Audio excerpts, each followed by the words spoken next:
AFC নারী Asian কাপে নিজেদের অভিষেক আসরে কোনো জয় না পাওয়ার আক্ষেপ নিয়েই শেষ করল বাংলাদেশ।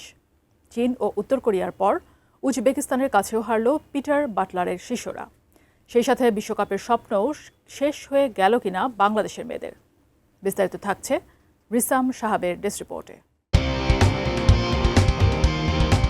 উজবেকিস্তান ম্যাচটিকেই টুর্নামেন্টের শুরু থেকে পাখির চোখ করেছিল বাংলাদেশ।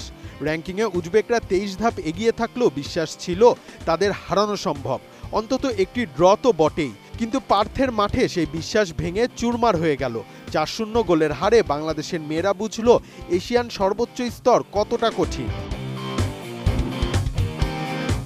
গ্রুপের প্রথম ম্যাচ হারলেও শেষ ম্যাচ জিতে পরের রাউন্ডে যাওয়ার সুযোগ ছিল ঋতুপর্ণাদের সামনে। এমনকি কোয়ার্টার ফাইনালে উঠলে টিকে থাকত বিশ্বকাপ স্বপ্ন।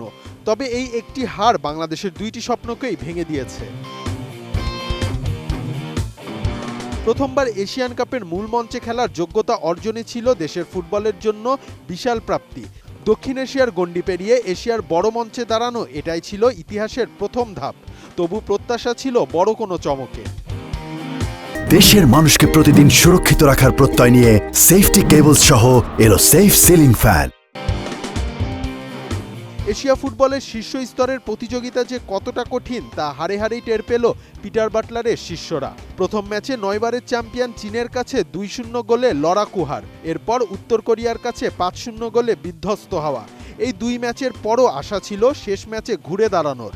কিন্তু উজবেকিস্তানের অভিজ্ঞতা ও শারীরিক শক্তির সামনে ধোপে টেকেনি বাংলাদেশ। ম্যাচের শুরু থেকে আধিপত্য বিস্তার করে উজবেকিস্তান। 10 মিনিটেই প্রথম গোল পেয়ে যায় উজবেক মেয়েরা। গোল খেয়ে কিছুটা ছন্দে ফেরার চেষ্টা করেছিল বাংলাদেশ। 31 মিনিটে ঋতুপর্ণা চাকমার বাঁ পায়ের দারুণ এক শট উজবেক গোলরক্ষক রুখে দেন।